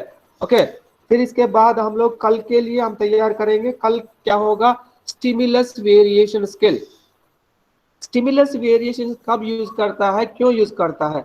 देखिए, क्लासरूम जैसा 45 मिनट्स का क्लासरूम, आप क्लास शुरू से क्लास में एंट्री होने के बाद, लेसन इंट्रोड्यूस करने के बाद जो बच्चों के अंदर इंटरेस्ट है, आखिरी तक उसी इंटरेस्ट को सस्टेन करना। टीचर का मकसद ये है इंटरेस्ट को जो क्रिएट करना, इंटरेस्ट को सस्टेन करना। इंटरेस्ट को क्रिएट करने के लिए बच्चों से इंटरेक्ट करते हैं, बच्चों जो जानते हैं उसी से बातचीत करते हैं, उसी तरह बच्चों को जो है इंटरेस्ट क्रिएट कर सकते हैं। एक बार इंटरेस्ट क्रिएट करने के बाद उस इंटरेस्ट को क्लास खत्म होने तक सस्टेन करना पड़ता है। सस्टेन करने के लिए स्टिमुलस वेरिएशन स्किल यूज किया जाता है। बच्चों को स्टिमुलेट करना, स्टिमुलेशन में बहुत सारा वेरिएशन रहता है, उसमें स्टिमुलस वेरिएशन स्किल जो है इंटरेस्ट सस्टेन करने के लिए यूज किया जाता है। उसमें क्या कंपोनेंट्स है एक बार डिस्कस करके आपको समझा के उसी तरह आप लेसन बनाना पड़ेगा, कल प्रेजेंट करना होगा। देखिए, इसमें आपका कंपोनेंट्स ये है, एक जो टीचर मूवमेंट है, गेस्चर्स है, स्पीच पैटर्न है, फोकसिंग है और इंटरेक्शनल स्टाइल है, पॉजिंग है, change in the sensory focus and students participation. 8 components है, इसके बारे में मैं एक्सप्लेन करूंगा। ओके, ये 8 कंपोनेंट्स आपका लेसन प्लान में रिफ्लेक्ट होना चाहिए। आप जब प्रेजेंट करते वक्त ये सारा कंपोनेंट्स यूज करना चाहिए। पहला कंपोनेंट जो है मूवमेंट। मूवमेंट कब यूज किया जाता है? मूवमेंट में टीचर एक ही जगह मतलब एक पोडियम के पास है, एक ही जगह खड़ा होकर जब प्रेजेंट करता है, बच्चा टीचर को देखते हैं ना, मतलब उनका हेड मूव नहीं होता, एक ही जगह एक ही साइड अगर देखे तो फिर कुछ मिनट्स के बाद क्या होगा? फिजिकल मूवमेंट, बॉडी मूवमेंट, बच्चों का बॉडी मूवमेंट नहीं रहता, तब क्या होगा, डलनेस होता है, फिर ऑटोमेटिकली जो है स्लीपिंग मोड पे चले जाता है। इसलिए इसलिए उसको ब्रेक डाउन करने के लिए, ब्रेक करने के लिए, बच्चों का डलनेस ब्रेक करने के लिए टीचर क्या करना है, टीचर जो है, टीचर का प्लेस जो पोडियम रहता है वहां इधर उधर, from left to right, right to left, from podium to blackboard to students तरफ, इस तरह टीचर का मूवमेंट्स होना चाहिए। तब जो है टीचर को जब कंटेंट प्रेजेंट करते वक्त टीचर को देखते हैं, राइट साइड देखेंगे, लेफ्ट साइड देखेंगे, आगे देखेंगे, पीछे देखेंगे। इस तरह टीचर एक जगह नहीं होना चाहिए for longer time, one position for longer time. अगर एक ही जगह रहता है, बच्चों को जो है एक साइड की तरफ देखा जाता है, फिर बच्चों को डलनेस, ऑटोमेटिकली डलनेस और स्लीपिंग आता है। उसके लिए फिर ऐसा भी रहता है, हैबिचुअल मूवमेंट्स रहता है, जैसा अपना कर्चिफ लेकर नाक को साफ करना, फिर खिड़की के बाहर टीचर का जो हैबिचुअल मूवमेंट्स रहता है, बार बार खिड़की के बाहर देखना, फिर डोर के कौन आ रहा कौन जा रहा, उस तरह नहीं देखना है, बच्चों को देखना है और बच्चों को आई कांटेक्ट करना है, बच्चों की तरफ जाना है, ब्लैक बोर्ड की तरफ जाना है, लेफ्ट जाना, राइट जाना, इस तरह मूवमेंट्स करना है। जब ब्लैक बोर्ड में लिखना है तो ब्लैक बोर्ड की तरफ जाना, ओके। फिर बच्चों से कुछ करने, क्वेश्चन करने के लिए बच्चों की तरफ जाना है। मगर बच्चों की तरफ जाना, बच्चों को मैथमेटिक्स में क्या मिस्टेक्स कर रहा है, क्या एरर्स कर रहा है, वो देखने के लिए जा सकते हैं। मगर जानबूझकर सेकेंडरी स्टेज में अडोलसेंट बच्चा रहता है, गर्ल्स रहता है, पर्पसलेस मूवमेंट नहीं होना, पर्पसफुल मूवमेंट होना, बच्चों का एरर्स पता करने के लिए, एरर्स आइडेंटिफाई करने के लिए, मैथमेटिकल मिस्टेक्स आइडेंटिफाई करने के लिए मूवमेंट होना चाहिए। मगर अननेसेसरी पर्पसलेस मूवमेंट्स नहीं होना चाहिए। उससे क्या होता है, टीचर का मूवमेंट से बच्चों को रिलैक्स होता है, डलनेस से जो डलनेस को ब्रेक कर सकते हैं, इसके लिए टीचर का मूवमेंट होना चाहिए। क्लियर वाहब साहब? Yes sir. एक जगह नहीं होना टीचर। तो सर तो इसमें मूवमेंट वाला तो नहीं हो पाएगा ना? हाँ, मूवमेंट वाला हो पाएगा ऑनलाइन में? हाँ वही दिक्कत है। हम कोशिश करेंगे, जैसा है ना, माइक्रो टीचिंग भी असल जिस क्लास में पढ़ा रहा है उसमें होना है। हाँ, समझ रहे हैं ना? क्वेश्चन को जो है आपका पीर ग्रुप में कर रहा है, पीर ग्रुप भी रहेंगे और उस तरह बच्चा, उस लेवल का बच्चा होना चाहिए। चलिए हम कोशिश करेंगे, जो होता है होगा, नहीं होगा फिर क्या करेंगे। माहौल ऐसा है। हम सर ये बना के आपका ईमेल आईडी में भेजेंगे ना क्या सर? कौन सा? जो अभी मतलब प्रेजेंटेशन किए ना, उसको बनाना है ना स्किल को। हाँ। किसमें भेजेंगे सर? कौन, रिजवान आलम बोल रहा है? नहीं, इशार आलम। इशार आलम का हो गया ना अभी? जी वो तो हो गया, वो बनाना भी है ना सर चार्ट को? हाँ बना के, लिंक है सर भाई। हाँ बोलिए। ऐसा एक लिंक है, उस लिंक में भेज दिया सर ने, एक लिंक प्रोवाइड किए हैं ग्रुप में, आप देखिएगा उसमें। अच्छा फिर से भेज दीजिएगा ग्रुप में, मैथमेटिक्स वाला ग्रुप में भेज दीजिएगा। ओके। मुजफ्फर साहब वो देख लीजिए एक बार, रीसेंड कीजिए। Yes sir.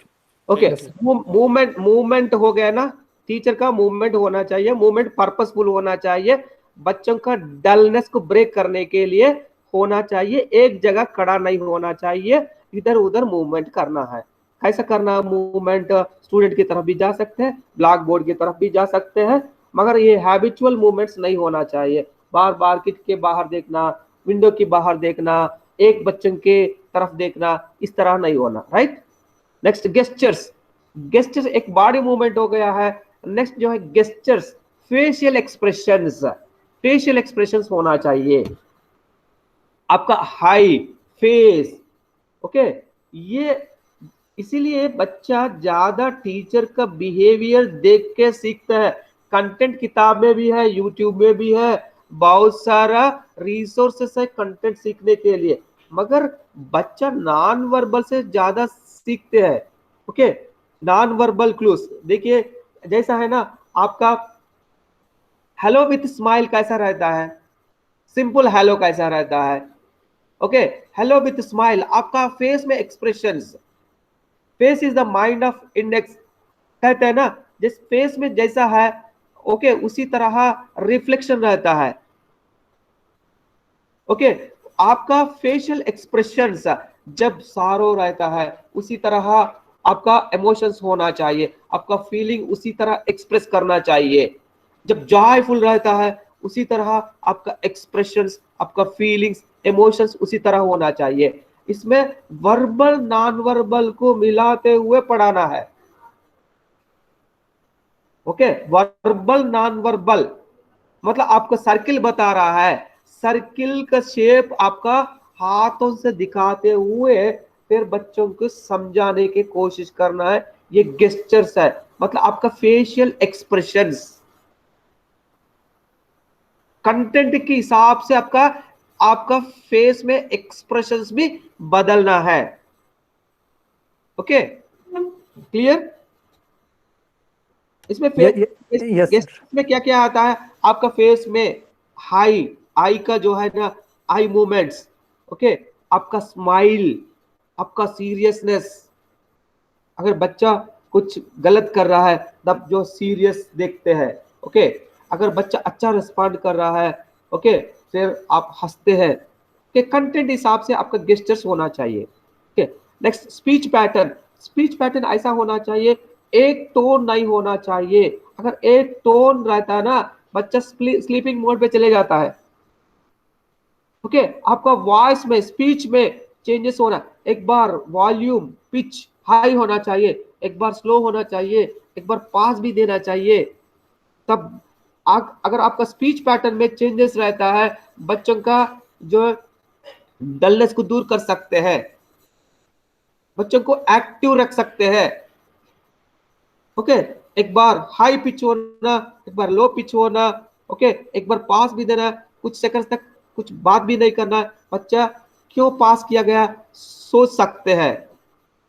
ओके, आपका स्पीड, टोन, पिच ये चेंजेस करते रहना चाहिए बच्चों को इंटरेस्ट क्रिएट करने के लिए, इंटरेस्ट को सस्टेन करने के लिए। एक ही टोन में रहता है, बच्चा स्लीपिंग मोड पे चले जाता है। फोकसिंग, फोकसिंग क्या फोकसिंग करना है? Verbal communication gestures help the teacher to have focus. Verbal focusing जैसा देखिए आप बता रहा है, कुछ चार्ट दिखा रहा है, look here, listen to me, note it carefully, इस तरह वर्बल से तब जो बच्चा आपकी तरफ देखेंगे। Okay, look here, look at the black board, look at the chart, इस तरह कर सकते हैं। Gesture focusing, focus done through gestures, pointing toward some object. देखिए आपका पॉइंटर यूज करते हुए फोकसिंग करना, gesture focusing. verbal cum gesture focusing, when teacher uses both verbal statements and gestures। जी, आपका वर्बल नॉन वर्बल दोनों यूज करना है। आप जैसा बोल रहा है उसी तरह आपका फेशियल एक्सप्रेशंस भी होना चाहिए। अगर फोकसिंग कैसा कर रहा है, या वर्बल नॉन वर्बल को मिक्स कर रहा है। ओके, आप चार्ट की तरफ बच्चों की फोकसिंग कर रहा है, ब्लैक बोर्ड की तरफ फोकसिंग कर रहा है, फोकसिंग करते हुए अब बता रहा भी है, और ब्लैक बोर्ड पे लिखते हुए अब बता रहा है, ये है फोकसिंग। फिर इंटरेक्शनल स्टाइल, इंटरेक्शनल कैसा होना चाहिए? Teacher student interaction, student student interaction होना चाहिए। एक बार क्या होता है, अब बच्चों को टीचर बताने के बाद समझ में नहीं आता है, और बच्चों का इंटरेक्शन, पीर इंटरेक्शन, अगर पीर इंटरेक्शन किया जाता है क्रॉस सेक्शनल में जल्दी समझ में आता है, उस तरह इंटरेक्शन देना है। Teacher people and people interaction करना चाहिए। नेक्स्ट पॉजिंग, पॉजिंग देना है, क्लास जो है ना करते हुए कुछ पास देना है, कुछ एक स्टेटमेंट बताने के बाद 2-3 सेकंड अगर पास दिया जाता है, बच्चा सोचेंगे क्यों पास किया गया है, क्या है। देखिए 1+1 कितना होता है, पास किया बच्चा, 1+1 2 होता है, मगर 1 + 1 2 1 + 1 = 2 ही होगा, फिर क्यों पूछा गया है? उसमें ट्विस्ट होगा, उसके बारे में बच्चा सोच सकता है 1 + 1 क्या होगा, पास।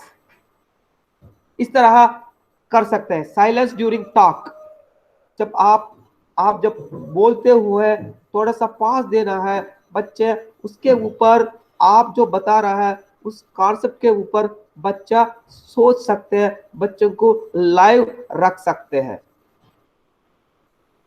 Change in the sensory focus, sensory organs are the gateways of knowledge. बच्चों का सेंस ऑर्गन्स को अट्रैक्ट करना है। ओरल विजुअल, ओरल विजुअल, इसमें ऑडिटरी लर्नर रहता, विजुअल लर्नर रहता, किनेस्थेटिक लर्नर रहता। कुछ बच्चों को लेक्चर मेथड पसंद होता है, कुछ बच्चों को पिक्चर दिखाते हुए, टीचिंग एड दिखाते हुए, तस्वीर दिखाते हुए, स्टैटिस्टिकल टेबल्स दिखाते हुए समझा सकते, विजुअल लर्नर है। फिर एक किनेस्थेटिक लर्नर है, डेमोन्स्ट्रेट करना पड़ता है। इस तरह हर एक तरह बच्चों को अट्रैक्ट करने के लिए आप क्या करना होगा, ऑडिटरी लर्नर और विजुअल लर्नर, किनेस्थेटिक लर्नर, तीनों टाइप लर्नर को अट्रैक्ट करने के लिए, उनको जो ना लाइव रखने के लिए आपका सेंसरी फोकस होना चाहिए। Oral to visual, visual to kinesthetic, okay, इस तरह होना चाहिए। फिर स्टूडेंट्स पार्टिसिपेशन, बच्चों का मदद लेना चाहिए। अगर चार्ट हैंग करना, ब्लैक बोर्ड को रफ करना, ओके, बच्चों का मदद करते हुए क्वेश्चन करना, बच्चों से इंटरेक्ट करना, बच्चों को पार्टिसिपेट करना, हर एक बच्चों का आई कांटेक्ट करना, ओके, बच्चों को बुलाना, ब्लैक बोर्ड में लिख लीजिए, प्राइम नंबर्स लिख लीजिए, इवन नंबर्स लिख लीजिए, उसको रफ कीजिए, क्या लिखा गया है। बच्चों को पार्टिसिपेट करना है, बच्चों को क्लास में इन्वॉल्व करना है, ओके, तब बच्चा एक्टिव रहेगा। इस तरह कंपोनेंट्स यूज करते हुए शुरू से आखिरी तक बच्चों का इंटरेस्ट सस्टेन कर सकते हैं।